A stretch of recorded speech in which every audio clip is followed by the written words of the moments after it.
Since the dawn of time, humans are interconnected with moving their bodies through space. Since we started to walk and learned to run, the appetite for efficiency and beauty in transportation kept growing. Throughout history, every time we thought we'd reach perfection, a new method would come along and push the boundaries even further. Instead of satisfying the hunger for greatness, the appetite always keeps growing. A horse would become more appealing than walking. Long distances and carriages become a thing of the past with the expansion of ships, railroad systems, automobile infrastructure, and aircraft. But what is the next step in humanity's exploration for greatness? A device, a cybernetic extension of your body that allows you to travel through the space-time continuum quickly, effortlessly, and efficiently. A device that takes up next to no space. A device that reaches speeds that were prior reserved only for the brave daredevils that were ready to push the boundaries of what's possible, knowing the danger of device malfunction.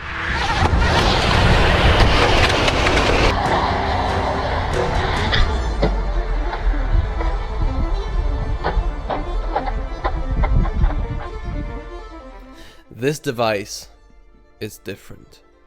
It knows how to give you amazing mobility and performance without the risk of crossing the limit. A device that will satisfy and outperform any means of transportation in a city. A device so small and portable, maintenance-free, agile and playful. A device that leaves all prior standards in the dust. You're looking at it now.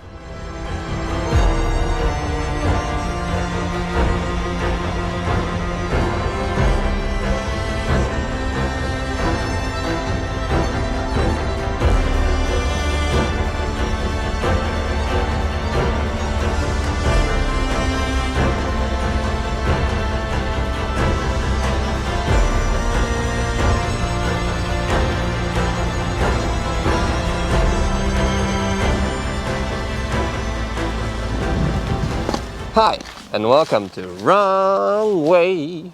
And this is the long-awaited InMotion V12. So, let me tell you more about it.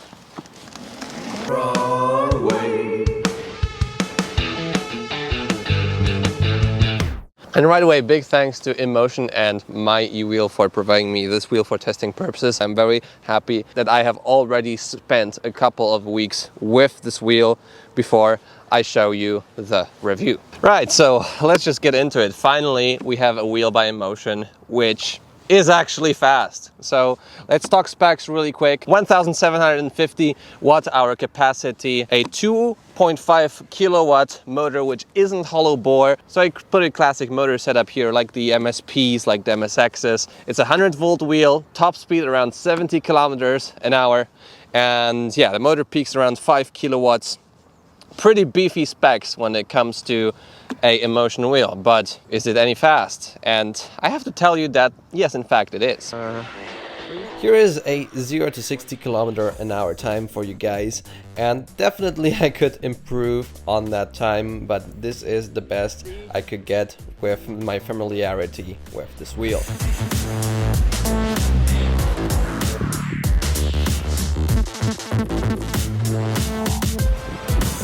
When it comes to top speed, I could reach 69 kilometers an hour. Never really 70, but really close to that. The great thing about this wheel is that its tilt back is according to the voltage of the wheel and the power draw. So the less battery you have, the earlier the tilt back will kick in on this wheel. The wheel also rides really effortlessly, almost like you would be always going with backwind. So speeds above 60 kilometers an hour are not hard to reach.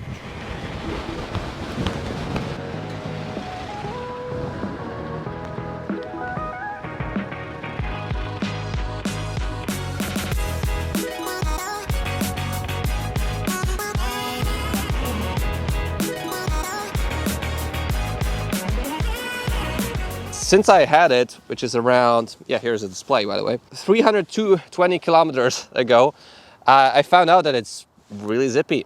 Like, it doesn't feel yet like a Bigodi wheel or a Guadway. It doesn't have like quite the same zippiness, but still it's a 16-inch and it accelerates quite lovely. An amazing thing about it is that you can also select the pedal height. So now I have it on the highest setting. I found this to be the best for me because I like having sharp turns.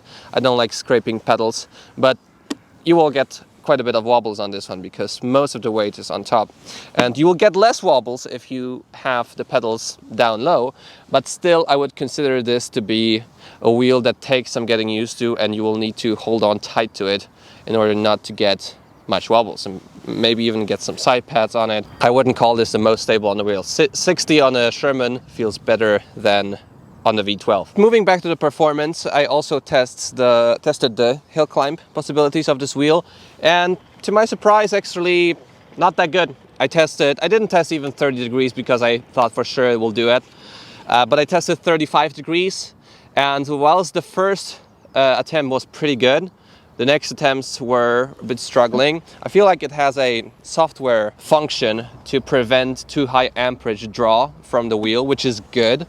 But at the same time, yeah, I feel like even the V10F climbed better there. And after a couple of attempts of 35 degrees, it sometimes didn't allow me to do the climb because it was just tilting forward. And then I also tried 40 degrees and no luck there, not possible on the V12. So the V11 still has more torque than the V12. This is why this wheel has a free spin of 97 kilometers an hour. They went for the speed, they didn't go so much for the torque. In terms of build quality, it's really awesome, as you would expect from a InMotion wheel. Very solidly built. I didn't yet open it up because I will wait for the final production version of it. But it has bumpers here on the front, so that's pretty cool, like a thick rubber. All in all, the plastics, everything is well, assembled. There's a trolley handle which locks in place. Not the sturdiest one, but still pretty cool. A lift switch, and there's also like a small feature that it doesn't immediately grip with the full strength. There's a bit of like leeway, so you can put the wheel down a bit more comfortably. And yeah, just the build quality is stunning, as you would expect from a InMotion. The prototype did disappoint me with a 14-hour charge time, but the production version will have a 7.5-hour charge time with a 2.3 amp charger, down to nearly 2 hours with a 8 amp charger. The port will also change to a Bigodi veteran style GX16-5. Pedals are pretty big, like you usually see on InMotion wheels. Not a strong V-shape, but I think good enough. Definitely I would throw in some Nilonova pedals in here. The lights situation is not the best here, but I've contacted InMotion about it. They will change the lights actually to a more intense or strong unit. I think the supplier messed up a bit and that's why they're so weak. Also, the taillights are barely visible. This is actually the taillight. I was using a bicycle light on the trolley handle just to be visible in the night. So if this doesn't change much, the taillight situation, you'll need an additional light on this wheel. Also, it has some side lighting. You can't see it now, but you can see it on the B-roll here. Pretty cool. I missed that, and I think that's a great feature, but again, needs to be brighter. There's also a kickstand. There's a mud guard, but as you can see, there's a lot of mud on it. But I guess if you go through rain, this will not allow any mud to be sprayed on your butt. Side pads, very slippery. I think they will change them too. As I say, lots of things are still yet to change about this wheel, but it rides really nicely. Like, I don't have the boring feeling that I usually get on InMotions. This is actually really fun to ride, and I'm telling that as a Sherman rider and a Bigodi performance enthusiast.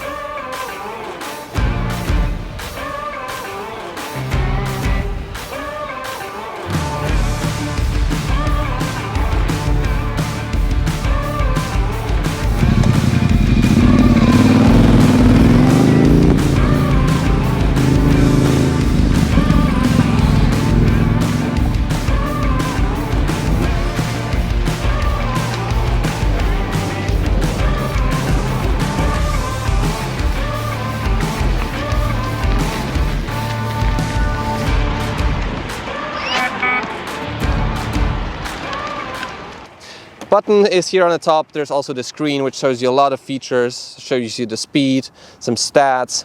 You can set up basically everything in the screen. You don't need to really connect to your phone. But one downside is that in regular weather, even overcast weather like this, barely visible, not really easily visible. In the night, really awesome, but in broad daylight, you also always need to like cover it a bit. So I think still the Sherman screen is a bit better than the InMotion screen. Oh yeah, one more thing I really like is when you're going uphill, it actually actively helps you. So the pedals can tilt forward if you're going up a hill and tilt back if you're going down a hill. It's the first time I've ever experienced something like that, and it's pretty awesome. You can also adjust a lot of things in the app. The foot plates will tilt if you brake, so that's pretty cool. I turned it off because then you can't accelerate with really if you have the foot plates like that.